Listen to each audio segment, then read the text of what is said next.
Hey guys, it's Sarah. Different type of setup today. I decided to chuck my camera on as I was just kind of looking at the different AliExpress pens I have, as I thought it would be interesting, but wanted to collect my thoughts as I was writing, so I thought I'll film it and then do a voiceover afterwards, which I haven't done in a long time, but hopefully it works out okay. So I've kind of titled this video The AliExpress Train, and the first pen I'm looking at is my Majohn A1. This is actually my third. I had one years ago and worked it into the ground, and then I had a Jinhao 10 that I just got a bad batch. It was bad quality control.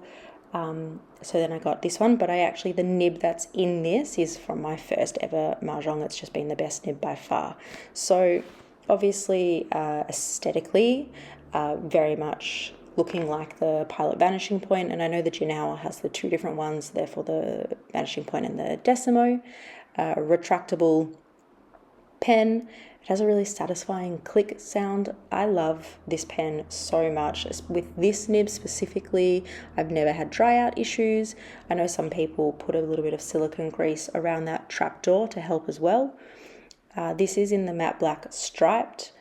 The clip for me doesn't feel uncomfortable at all. It works really well. I love taking this pen to work. It is really cost effective, so I mean they vary. There's different ones, but pretty sure this one cost me around 20 to 30 Australian dollars. They're really widely available, lots of different colors. Some people don't like the retractable nib, some people do. I personally love it. It is one of my favorite pens. The nibs coming in mainly extra fine. I really don't have much more to say about this pen. I really love it. So as I said before, I titled this video The AliExpress Train. There's lots of different opinions about some of these mass-produced pens that come out of China. I don't know. I guess I feel I fall somewhere in the middle. Not everything on AliExpress or Temu or Taobao, I'm saying that wrong, is dupes or fakes. Like there are actual brands, like Majohn itself is, a brand, or Pen BBS. But for affordable pens, especially if you're learning and investigating and wanting to try things out, I think there's some really, really good options, and the Majohn A1 is a favorite of mine. Next up is the Jinhao 82, aesthetically again, modeled after the Sailor Pro Gear. I've had a few of these over the years. This is a pen I usually end up gifting people when I am pen-abling them, and I think I've given away 3. This has the gold trimmings, this one, and it's called Caribbean Blue. I should have said at the start as well, I haven't inked all of these up. I've got a bottle of Parker Quink Blue Black to the side, and I'm just dipping in there. I just wanted to use a really safe standard ink just to kind of see how they go. The headings of all the pen names are actually done with a pen I got from AliExpress, which I'm doing up next. But this pen, for those that like smaller pens, it works perfectly, and the Yovo nibs can fit into them. Yep, that's the right brand, the Yovo, so you can, swap things in and out as well.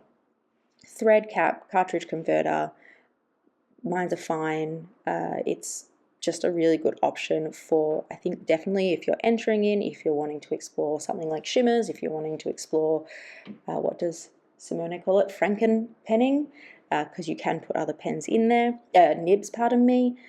I just think it's a great pen, and I don't know why, I think because of the colours, and they do look nice, it feels like a nice pen to give people as well, and that's something I've been doing. As I said at the start, a little bit of a different video for me, so as I was writing I was just trying to do a little doodle for myself. Can't draw, but I just wanted to be creative and was just writing some things I felt about the pens and then made up some little quotes about them. So for the Majohn A1, I said, in the style of Joey from Friends, could I be any more vanishing? Because I think I am funny, even if no one else does. And look at that timing, just finishing up that one there. The next pen, super, super interesting. This is the Huil Pico. it comes with, it came with a lot actually. So you'll see in a second, it comes with an extra body. So you can have it as a pocket pen, or you can unscrew and put the wider body on it as well. It also came with the pen sleeve that you see there, and it came with 6 empty cartridges. It is styled off a very, very expensive limited edition Mont Blanc that was designed by Wes Anderson, I think in the 60s, which with a very German sounding name that I'm not going to be able to pronounce. But I love this pen so much. I stumbled across it on a late night scroll of AliExpress. I hadn't seen reviews on it on YouTube or anything like that, but I love, love, love it. It's a metal body, it doesn't feel too heavy, and why do I love it? It is the first pen I've gotten from AliExpress that has a bit of bounce in the nib. As I was saying just before, the titles that you see for each pen are actually written with this. This one is inked. I did put some actual ink in the converter to do those titles properly, but it has just been such a beautiful writing experience. I'm a little bit annoyed with myself because just before I started filming this video, I actually dropped it, and I don't know if you saw when I first was showing the pen and turned it, I've chipped a little bit of the green paint from the metal, but such is life. It came in a couple of other colors. They were calling the green yellow one like a special edition. They all seem to be the same price though. It comes in all red, all black, all white, and then this green and yellow, or green and gold, and it has a little red gem on the top, which is actually probably the only thing I don't like about it, but I will deal. And this is on AliExpress for between $40 and $45, so that could, you could consider that a more expensive dupe or clone or whatever word we want to use, and that's kind of why I prefaced, I know people have opinions at the start, but I have to say I'm so happy I decided to get this pen. It is such a beautiful writing experience, and just excited to get a nib that's a bit bouncy from a Chinese manufacturer. It's, yeah. And I guess as well, if I circle back to that cost that I was talking about, for that cost, you're also getting the sleeve, which is like a faux leather sleeve, and that extra pen body to do the interchangeable. If you have a Kaweco Supra, that's kind of what I'm talking about. You can shift it from the full size to the pocket pen, and the empty ink cartridges as well. So all of that for that price. It has a really satisfying cap, which, there you go, a nice snap cap. I just, yeah, absolutely love it. So if you're looking for one and you're happy to spend that touch more, I definitely give that a go. Next up, I don't know, I was feeling a bit 80s lately, and I saw on AliExpress someone had some new old stock listings for Yongsheng. This came as a pair of 2. I really just got it for this pen, but for the 2 pens it was $15 Australian. So if we say that it cost, I don't know, $7.50 each. Interestingly or annoyingly, within the actual listing it didn't have the model numbers anywhere, but then once I got the pen I was able to confirm that it is confirm 90% that it is a Yongsheng 827. It's a metal body with the gold and black stripes. I believe the way that nib is potentially or technically considered a semi-hooded because of just that how it looks at the top there. It doesn't have an imprint in terms of the width of the nib, but I have said it feels like a fine. It is slightly maybe too thin. It's not one that I'd use for longer writing samples, but I really like the look of it at the moment, and it writes really well. If you're looking into these types of new old stock on AliExpress or otherwise, the one thing I definitely say is it really did need a really good flush, and I did need to floss the tines. Not a lot though, like I wouldn't even consider it really having to, you know, quote unquote work on the pen. It just needed a tiny bit of TLC. The listing had them as 1990s new old stock. I was doing a bit more research around the model 827, and I'm actually not sure that it could be 1980s, and you know, much of a muchness whether we split the difference if it was, maybe it was the earlier 90s. So look, this pen could be considered the worst of the worst, the best of the best, I don't know. I really just liked the look of it, and I'm really enjoying it. I, in Feb, have had it inked up with KWZ Brown Pink, I think, and I wrote it dry. The filler is a sack filler. That's probably the only downside to this is I still need to work on it. It feels a bit stiff, so I'm not really able to get the sack full. So I've been writing it dry quite quickly. I can probably get half of the sack full, but still really happy with that one. Next up, one of many Parker 51 clones, if we want to call them that. A pen I'm going to assume very well known to anyone who's kind of looked into some of these pens out on AliExpress or Temu or otherwise. It's the Jinhao 911, the silver body with the black section, hooded nib. There's your Parker heritage there, and this is an extra fine nib. Very, very fine nib, this one, which I really like. Doesn't feel overly scratchy on the page or anything like that. For me, sometimes I like these really, really thin nibs because at work I don't use super high quality paper, or if I'm, you know, not in the office, or you know, don't have, I usually have a Muji notebook with me, but if I don't and I'm having to use kind of like cheap as chips notebooks, something like this with a super thin nib, it's not going to wreck the paper. I can still use the pens and have the writing experience I love, but it's then readable at the end of it too. I actually don't remember how much this one cost. They're really cost effective though. There are so many different Parker 51-esque clones and dupes and everything out there.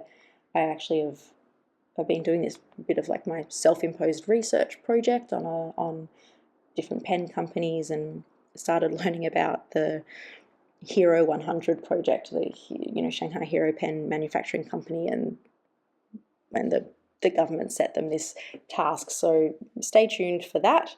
But it's a nice pen, and I think if you ever wanted a nice looking pen for cheap, the Jinhao 911 is a good option.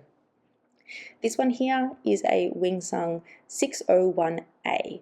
So I've got it in the demonstrator. It is a piston filler, but it also came with a cartridge, and it also came, no, pardon me, it also came with a converter and a converter of silicone grease.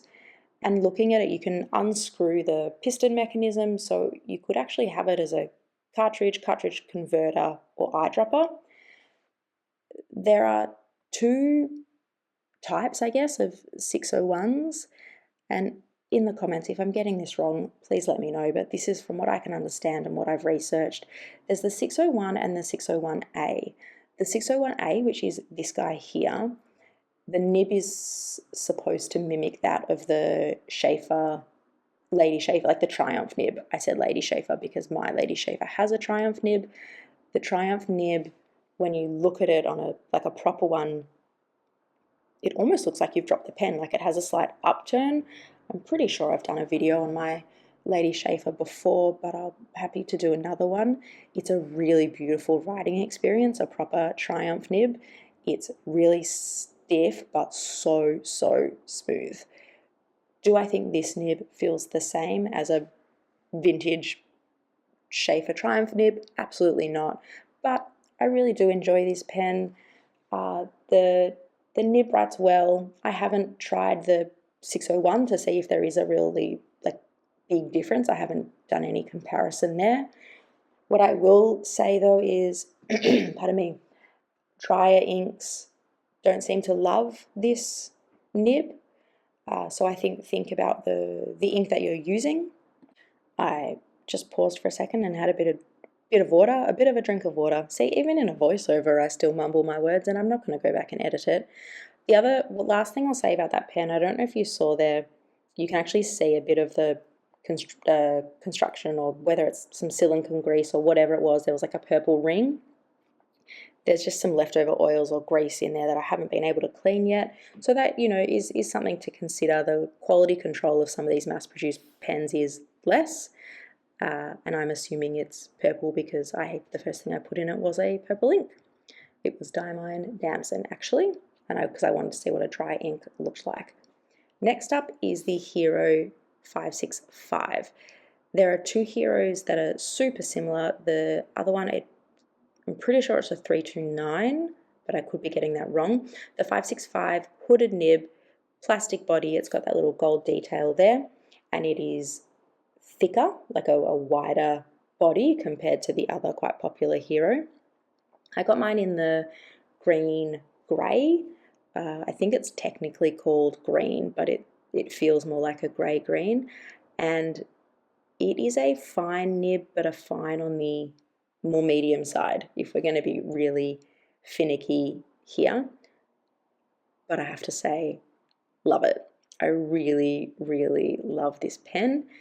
The cap is not the most secure thing in the world, so I don't know if you were having this pen roll around in your bag that it could fall off, so it's something to consider.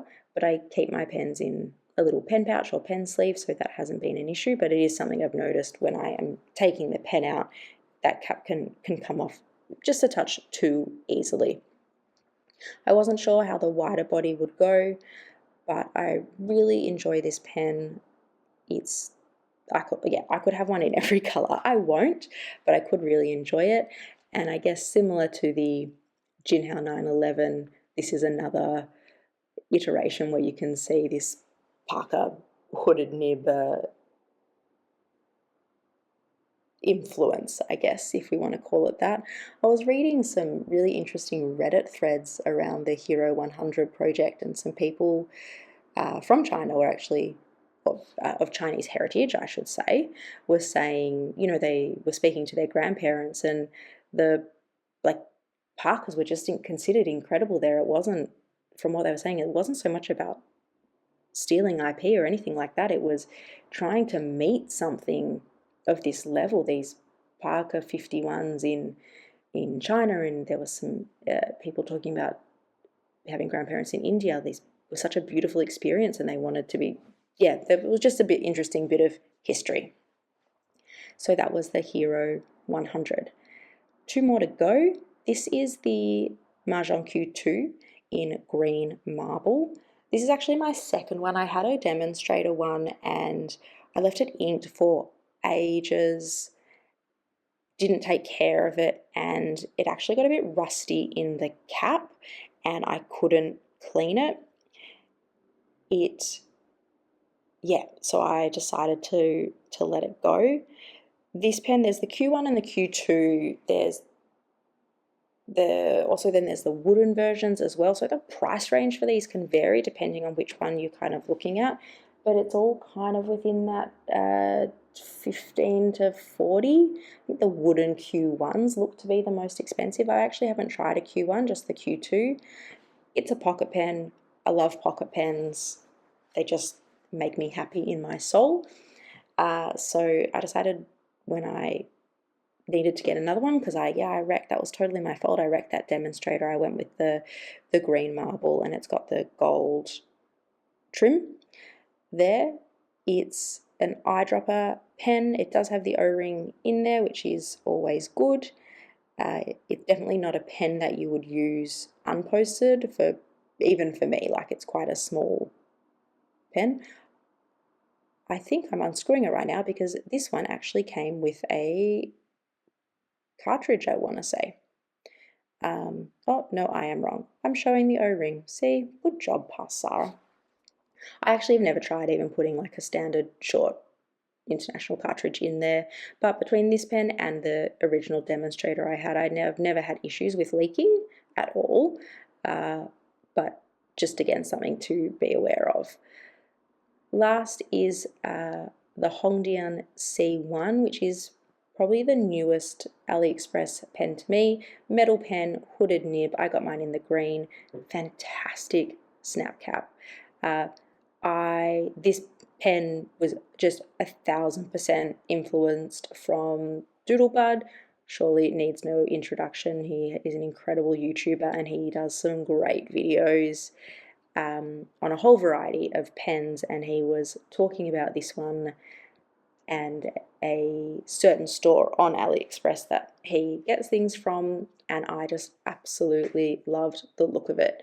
It comes in some they're all like block, quite saturated colors. There's like a bright yellow, a red, a black. I actually don't know if there's a blue, and the green, and I went with the green because I seem to have this ongoing journey of I really like the color green and I like green pens. I just don't like lots of green ink. Even the Q2 is green. It is a extra fine nib. It's thin, but it's got good flow. The metal body of the pen feels really nice and cool in the hand. Like it's got quite a nice tactile element to it as well. And this pen, and it's hard, it changes, and then sometimes they give you deals, but this pen's around the $20 Australian mark, and I have to say, absolutely worth every penny. I feel like I've seen them on Amazon for 40 or 50 though, so there does seem to be a variation there, but absolutely love. I think if I was to recommend a pen from AliExpress, I don't know if I could choose just one, but I think my top three at the moment would be the Majohn A1, the Hill Pico, and this Hongdian C1. Quite different in terms of them. There's a hooded, there's the pocket, and there's a retractable, but they would be my top three. I would love to know what your favorite AliExpress pen is, and yeah, I hope you've enjoyed the video. Bye.